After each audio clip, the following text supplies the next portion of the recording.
नमस्कार दोस्तों, आप पढ़ रहे हैं कक्षा 10वीं एनसीईआरटी गणित। आज हम पढ़ेंगे प्रश्नावली 8.1 का प्रश्न क्रमांक 6 और उदाहरण क्रमांक 2। उदाहरण क्रमांक 2 को हम प्रश्न क्रमांक 6 के साथ इसलिए बता रहे हैं क्योंकि ये दोनों एक से सवाल हैं, तो ध्यान से समझना। तो देखिए, प्रश्न क्रमांक 6 है, यदि कोण A और कोण B न्यून कोण हो। तो देखिए, सबसे पहले तो हमें एक ऐसा चित्र बनाना होगा जिसमें कोण A और कोण B न्यून कोण हो और यहाँ त्रिकोणमितीय अनुपात cos A बराबर cos B है, मतलब वो समकोण त्रिभुज भी होना चाहिए।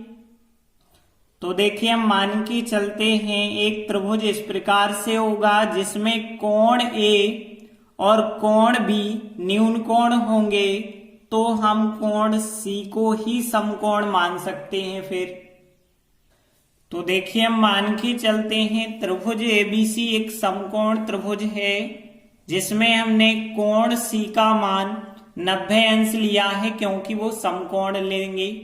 अब हमें कहा गया है यदि A और B कोण न्यून कोण हो, तो हमने लिखा तथा कोण A और कोण B न्यून कोण है। अब देखिए, हमें cos A बराबर cos B दिया गया है और सिद्ध करना है कि कोण A और कोण B बराबर होते हैं। तो हम लिखेंगे कि हमें क्या दिया गया है। चूंकि हमें दिया गया है, क्या दिया है हमें, cos A बराबर है cos B के। अब हम आगे इसे हल करते हुए सिद्ध करेंगे कि कोण A बराबर कोण B है। तो देखिए, त्रिकोणमितीय अनुपात के बारे में हमने आपको बताया था, सभी के हमने फार्मूले बताए थे। तो यहाँ पे भी हमें cos A का फार्मूला और cos B का फार्मूला लगाना होगा इस चित्र के हिसाब से। तो देखिए, हमने आपको ये भी बताया था सबके फार्मूले याद रखने की ट्रिक। तो यहाँ पे cos, देखिए पहला साइन, दूसरा कहलाता है cos, फिर tan। तो cos का फार्मूला होता है आधार बटे कर्ण। अब देखिए, जब A कोण की बात होगी तो यहाँ ये रहा A कोण, तो A कोण का आधार कितना होगा, AC होगा। तो हमने लिखा आधार मतलब AC और फिर बटे लिखना है कर्ण। कर्ण कौन सी भुजा है, यहाँ पे AB है, तो AC बटे AB बराबर। अब देखिए cos B, तो फार्मूला तो यही होगा आधार बटे कर्ण, लेकिन इस बार B कोण लेना है। तो B कोण ये रहा, तो यहाँ पे B कोण को बनाने वाली संलग्न भुजा BC है, तो आधार कहलाएगी फिर BC। तो यहाँ पे कोण B के लिए आधार हो जाएगा BC बटे कर्ण जो है कर्ण AB ही रहेगा, तो यहाँ BC बटे AB हो जाएगा। अब देखिए, यहाँ पे हम दोनों पक्षों से AB और AB काट सकते हैं, तो यहाँ पे फिर क्या बचा होगा, AC बराबर BC बचा होगा। अब ये कैसे कटते हैं, देखिए पक्षांतर होने के बाद ही कटते हैं, लेकिन हम डायरेक्ट लिख देते हैं कि AB कट गए होंगे, तो AC बराबर BC आ जाएगा। अब देखिए, यदि दो भुजाएं बराबर आ गई, एक भुजा AC और एक भुजा BC, दोनों कैसी आ गई, बराबर आ गई।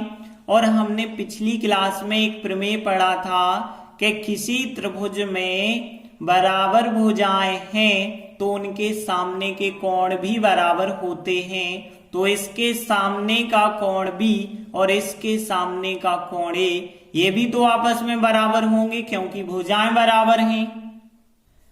तो हमने लिखा चूंकि बराबर भुजाओं के सम्मुख कोण बराबर होते हैं, इसलिए AC और BC बराबर भुजाएं हैं, तो इनके सामने के कोण भी तो बराबर हो जाएंगे। देखिए, AC के सामने का कोण कौन सा होगा, ये रही AC के सामने का कोण होगा B, तो कोण B बराबर BC के सामने का कौन सा कोण है, BC के सामने A आ रहा है, तो कोण बी बराबर आ जाएगा कोण ए, या फिर हम इसे ऐसा भी लिख सकते हैं कि कोण ए बराबर आ गया कोण बी के, और यही हमें सिद्ध करना था। तो हम लिख देंगे इति सिद्धम। इस प्रकार से प्रश्न 6 कंप्लीट हुआ।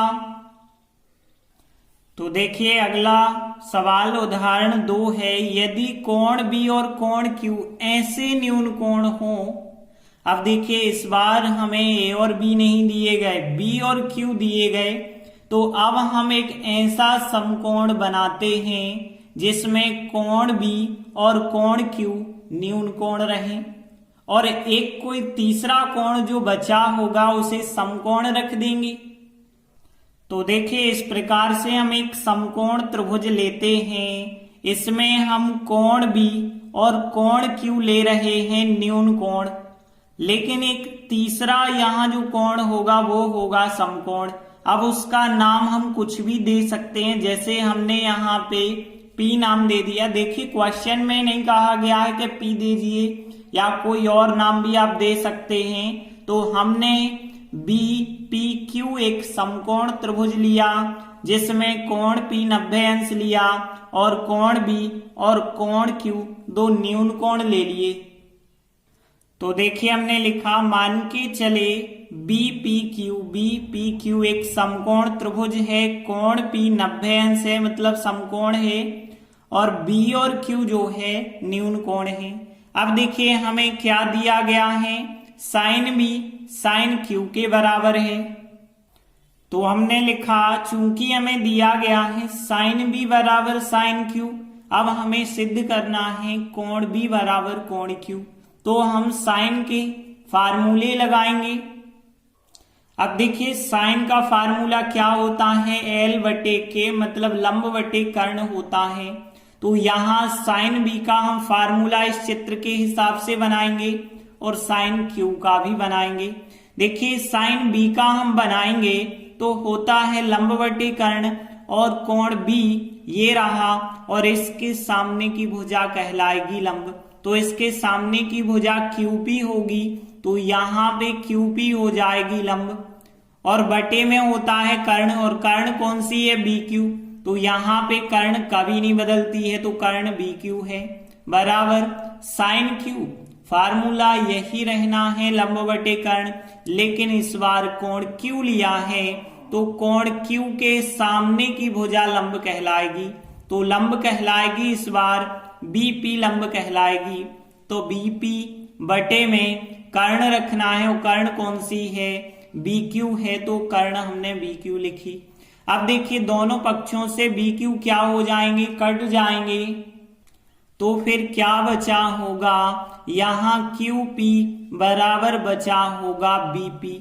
तो यहाँ QP ये वाली भुजा बची होगी और यहाँ ये वाली भुजा, और दोनों भुजाएं कैसी आ गई, बराबर आ गई। और हमने ये पढ़ा है कि किसी त्रिभुज में यदि दो बराबर भुजाएं हैं तो उनके सामने के कोण भी बराबर होते हैं। तो हमने लिखा चूंकि बराबर भुजाओं के सम्मुख कोण बराबर होते हैं, इसीलिए QP के सामने का कोण क्या होगा। तो देखिए ये रही QP और इसके सामने का कोण होगा B।